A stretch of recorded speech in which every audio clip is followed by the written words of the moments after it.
मित्रों नमस्कार। आपका बहुत बहुत स्वागत है। मित्रों, आज की दो बड़ी खबरें हैं। एक खबर तो है कि महाराष्ट्र में विधानसभा अध्यक्ष ने असली शिवसेना एकनाथ शिंदे को माना है, तो इसकी नैतिकता और इसके जो कानूनी पहलू है उस पर चर्चा करते हैं। और दूसरी खबर है कि कांग्रेस ने अपने पांव पर कुल्हाड़ी मारी है, राम मंदिर के प्राण प्रतिष्ठा कार्यक्रम में जाने से इनकार कर दिया है।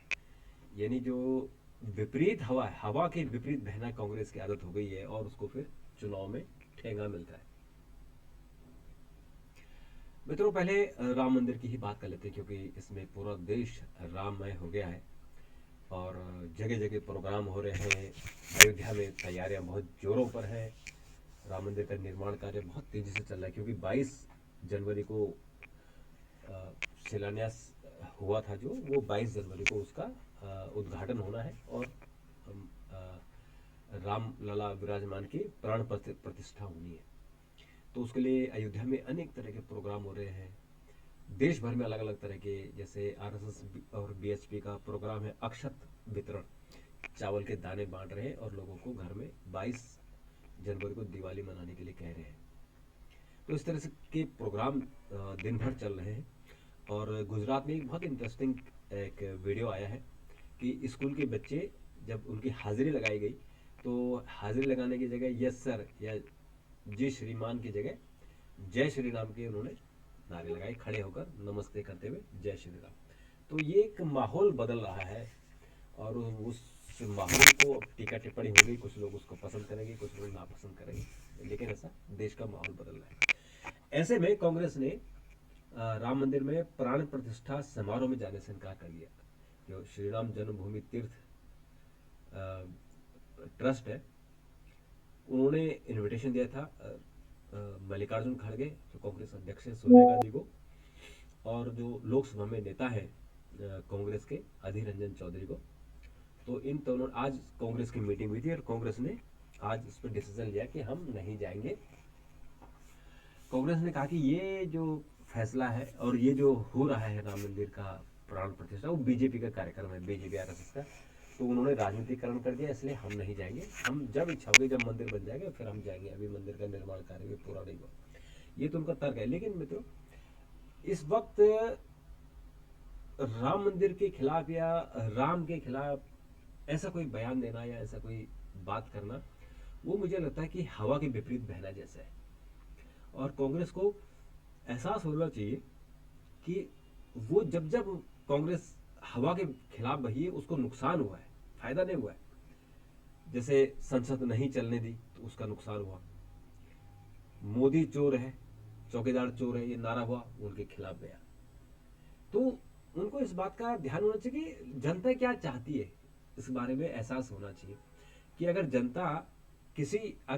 जनता ये पसंद नहीं कर रही है कि आप बेवजह संसद में हंगामा करो, तो आप मत करो। और अगर आपने कहा कि मोदी चोर है, इसको लोगों ने पसंद नहीं किया, लेकिन फिर भी आप बार बार बोलते रहे, नुकसान क्या हुआ कि आपकी सीटें लगातार गिरती चलेगी। ले देखिए, अब आप तेलंगाना और कर्नाटक में रह गए। तो इस तरह से आप सिकुड़ते जा रहे हैं। और राम मंदिर का इस वक्त ऐसा माहौल है कि पूरे देश में इस वक्त कोई भी अगर प्रभु राम के खिलाफ या अयोध्या के खिलाफ या राम मंदिर निर्माण के खिलाफ कुछ ही बोलता है, तो लोग इस वक्त उनको बिल्कुल काटने को दौड़ रहे हैं। तो इस बात का ध्यान रखना चाहिए कि हम हवा के विपरीत न बहें। तो इसके लेकर आज बीजेपी ने निशाना साधा और बीजेपी ने इसको मुद्दा बना दिया। बीजेपी ने कहा कि ये शुरू से राम मंदिर के खिलाफ थे। कोर्ट में भी इन्होंने राम मंदिर के खिलाफ बड़े बड़े वकील खड़े किए थे। और अब जब राम मंदिर का प्राण प्रतिष्ठा होनी है, तो भी इन्होंने इनकार कर दिया है। और इससे इनकी जो सनातन धर्म के प्रति जो नफरत है वो उजागर हुई है। इस तरह की बातें अब कांग्रेस और बीजेपी के बीच में इस तरह की चीजें चलती रहेंगी जब तक प्राण प्रतिष्ठा का प्रोग्राम पूरा नहीं हो जाता। अब इसमें आपको इस बात का ध्यान रखना चाहिए कि मार्च में चुनाव डिक्लेयर होने वाले हैं लोकसभा के, और उनमें बीजेपी ने 400 प्लस सीटों का लक्ष्य रखा हुआ है और वो उस तरफ काम कर रहे हैं, उसी लेवल पर काम कर रहे हैं। और ऐसा लगता भी है कि इस वक्त 400 सीटें बीजेपी को मिल सकती है, जो माहौल है इस वक्त। और प्रधानमंत्री नरेंद्र मोदी का जो इस वक्त जलवा है, उससे तो लग ही रहा है कि 400 प्लस सीटें ही ले जाएगी। और हालांकि कांग्रेस भी कोशिश कर रही है। कांग्रेस ने जो राहुल गांधी की भारत जोड़ो यात्रा है, यानी दूसरा फेज है उनका, भारत जोड़ो न्याय यात्रा, उसका उसका 14 जनवरी से शुरुआत होगी। और आज मल्लिकार्जुन खड़गे ने उसके लिए स्टिकर जारी किया, जो कारों में स्टिकर लगेगा भारत जोड़ो न्याय यात्रा का। और इससे पहले एक पोस्टर जारी किया गया था। 14 जनवरी से शुरू होगा। और उसमें उनका जो मकसद है वो यही है कि मणिपुर से शुरू होगा, जो मुंबई तक चलेगी, करीबन 6300 किलोमीटर की यात्रा है ये। तो इस यात्रा में उनको राजनीतिक लाभ होना चाहिए। लेकिन इस तरह से अगर वो जनता के मूड के खिलाफ जाएंगे तो फिर नुकसान ही होगा, फायदा नहीं होने वाला। जैसे उन्होंने पहली विकास यात्रा की, अपनी यात्रा की थी, भारत जोड़ो यात्रा, तो उसका उनको कर्नाटक में फायदा हुआ था। कर्नाटक में कांग्रेस की सरकार आ गई थी, बीजेपी की सरकार चली गई। तो जो राहुल गांधी की यात्रा है उसके खिलाफ सरकार ने भी, बीजेपी ने भी सरकारी यात्रा शुरू की है, विकसित भारत यात्रा। ये सरकारी यात्रा है, इसमें सरकारी पैसे से, सरकारी खर्चे से सरकारी अफसर यात्रा निकाल रहे हैं। तो बेसिकली यात्राओं का ही वो है। और इसका, उसमें जो भी शामिल हो रहे हैं बीजेपी के बड़े बड़े नेता, तो ये भी एक इशू है। खैर इस इशू का जो भी वो कांग्रेस जाने, बीजेपी जाने, लेकिन ये लोकसभा चुनाव की तैयारियों को लेकर ये मुझे लगता है कि बीजेपी का मुकाबला कांग्रेस नहीं कर पा रही है। मित्रों, आज दूसरा मामला आज बड़ा इंटरेस्टिंग है कि महाराष्ट्र के जो विधानसभा अध्यक्ष है राहुल नार्वेकर, इन्होंने आज अपना फैसला दे दिया, क्योंकि सुप्रीम कोर्ट ने इनको 10 तारीख तक लास्ट डेट दी थी कि आप फैसला सुनो, नहीं तो हम फैसला सुनाएंगे। तो आज इन्होंने 10वें दिन यानी 10 जनवरी को इन्होंने फैसला सुनाया। और 106 मिनट इन्होंने भाषण दिया, 106 मिनट। और इस 106 मिनट में इन्होंने लबो लबाब ये कहा कि असली शिवसेना एकनाथ शिंदे है और उद्धव ठाकरे अब शिवसेना के अध्यक्ष नहीं है। उन्होंने गलत तरीके से एकनाथ शिंदे को निकाला था, क्योंकि 55 में से 37 विधायक एकनाथ शिंदे के साथ चले गए थे, तो इसलिए असली शिवसेना वही हुई। और चुनाव आयोग ने भी यही माना था कि असली शिवसेना एकनाथ शिंदे ही है, तो इसलिए उन्होंने भी यही माना। लेकिन सुप्रीम कोर्ट ने यह कहा था कि उद्धव ठाकरे की सरकार गिराना, और जिस तरह से उद्धव ठाकरे का पार्टी में टूट हुई है, वो वो अनैतिक और असंवैधानिक थी, ये सुप्रीम कोर्ट ने कहा था। लेकिन सुप्रीम कोर्ट ने कहा कि चूंकि हम रिवर्स नहीं कर सकते, आपको दोबारा मुख्यमंत्री नहीं बना सकते, इसलिए हम कुछ नहीं कर सकते। लेकिन उन्होंने इस सरकार को असंवैधानिक सरकार कहा था। अब तीसरी बात इसमें जो उठती है कि क्या ये लोकतंत्र के लिए हितकारी है, क्या ये लोकतंत्र के लिए उचित है इस तरह के फैसले। क्योंकि सरकार है, सरकार बनी है, 18 महीने 18 दिन बाद निर्णय आया है। यानी जो निर्णय 1 हफ्ते में या 1 महीने में हो जाना चाहिए, वो 18 महीने में। यानी आपने एक सरकार, अगर अगर आप उसे उन 37 विधायकों को अगर आप अयोग्य घोषित कर देते हैं, तो सरकार जो 18 महीने जिसने काम किया उसका क्या होता। तो इसलिए लोकतंत्र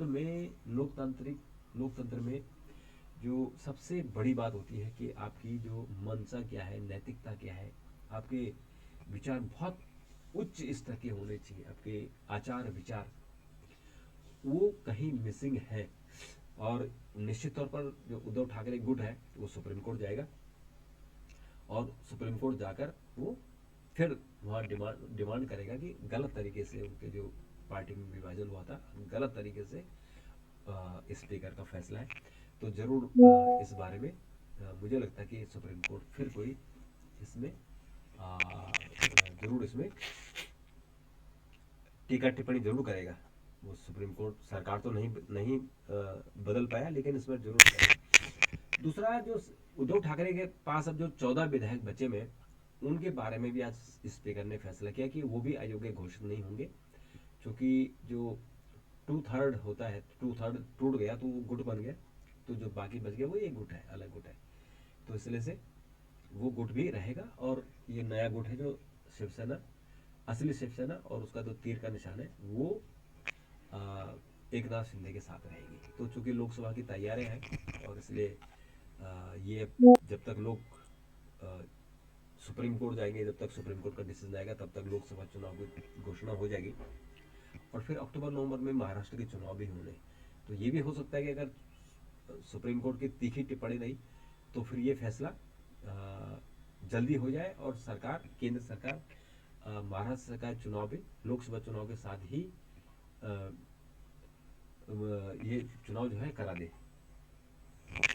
तो आज जो 1 घंटा 46 मिनट 106 मिनट आज नार्वेकर ने पढ़ा 1200 पन्नों का फैसला, और उसके चुनिंदा उन्होंने जो सुप्रीम कोर्ट की 14 दिसंबर 2023 की टिप्पणी थी उस पर उन्होंने बहुत ही सफाई दी, ताकि सुप्रीम कोर्ट में जब ये मामला जाए तो उनका जो डिसीजन है उसको चेंज न किया जा सके। तो मित्रों, ये आज महत्वपूर्ण है, इस पर जो टीका टिप्पणी होती रही है, और इस पर जो इस पर राजनीति भी, मुझे लगता है कि उस राजनीति को लेकर भी, उसको लेकर भी आगे भी राजनीति होगी, ये चुनाव का मुद्दा बनेगा। क्योंकि महाराष्ट्र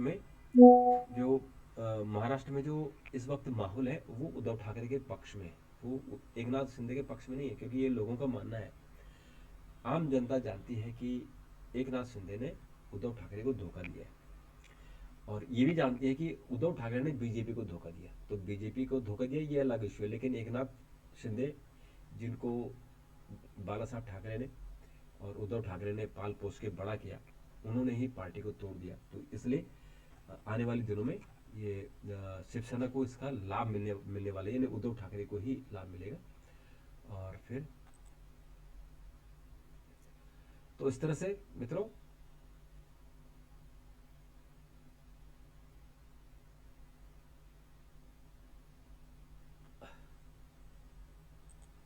तो भारत जो है वाइब्रेंट, गुजरात में जो है विश्वास की नई किरण बनकर उभरा है भारत, या जो मोदी ने कहा है। और गुजरात वाइब्रेंट का इतना अच्छा मामला चल रहा है, और उसमें बहुत सारे लोग आए हैं। उसमें तिमोर के राष्ट्रपति हैं, यूएई के राष्ट्रपति हैं।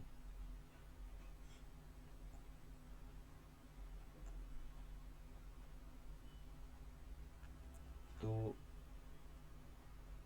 और उसके अलावा मित्रों आज तो कुछ खास नहीं है।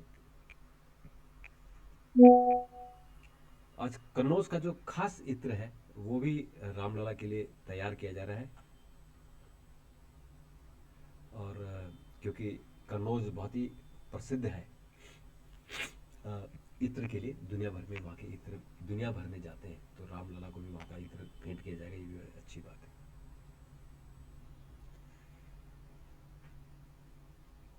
तो इस तरह से मित्रों आज के लिए इतना ही, कल फिर आपसे मुलाकात होगी, तब तक के लिए नमस्कार, थैंक यू, धन्यवाद।